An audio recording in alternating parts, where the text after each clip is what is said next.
Hi friends, welcome back to my channel, Front End Technologies. If you haven't subscribed yet, please do like, comment, share and subscribe. In today's topic, we are going to cover synchronous and asynchronous operations in JavaScript. And along with this, we would cover JavaScript event loop. Let's get started. Synchronous JavaScript. As the name suggests, synchronous means to be in sequence, that is, every statement of the code get executed one by one. So basically, a statement has to wait for the earlier statement to get executed. Let us understand this with the help of an example. So here you can see on click of this button, firstly, this console.log get executed. Secondly, this assignment operator, then third and fourth statement. Let me rerun this.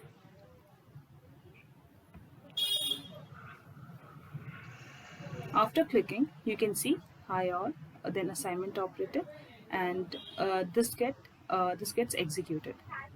Now let's see what is asynchronous operation.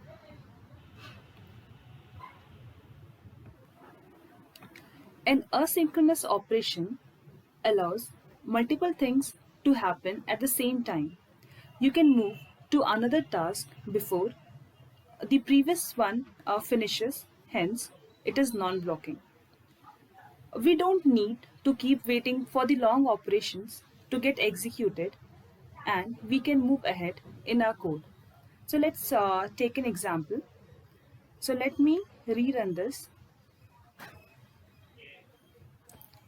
Hi got executed, then by got executed, but second statement is this one. Now checking done, you can see on console.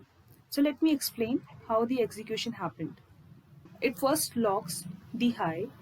Rather than executing this asynchronous operation, it logs the third operation, that is by. Then it runs the set timeout function.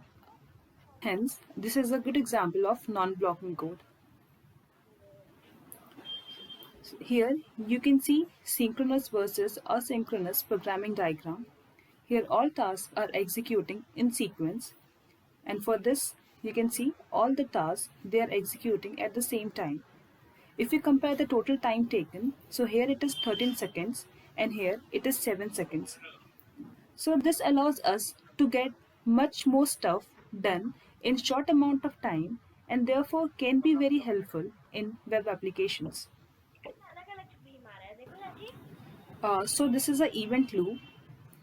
So it is a secret behind JavaScript asynchronous programming. So what is event loop in JavaScript? JavaScript executes all operation on a single thread. It gives us the illusion of multi-threading. So let's take a look. So you can see call stack, browser APIs, event queue. So call stack, it keeps track of functions to be executed and push it to the stack and pops it after it finishes. Now the browser API, so whenever call stack encounters any asynchronous operation, so it sends it to the corresponding web API where it waits till the specified time, and after timeout this will be sent to the event queue. The event queue adds a new function to the call stack if it finds it is empty.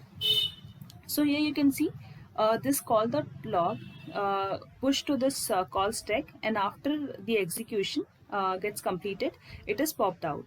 Then this assignment operation happened, and after it got completed, it is also popped out. Then after the call stack encountered a set timeout, that is an asynchronous operation, then what it does, it sends it to the browser API where it waits till the specified amount of time, and after this timeout it is sent to the event queue. So again, if it finds the call stack is empty, then it sends that asynchronous operation to the call stack.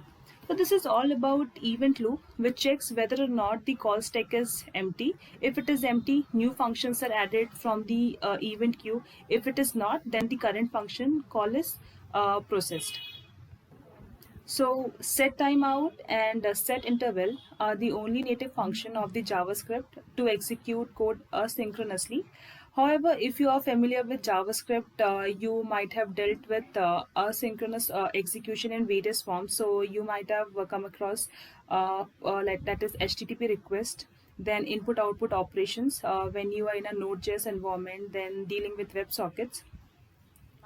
Now, in our next session, we will see implementation of asynchronous. Till then, stay tuned for the next video and do practice. Thank you.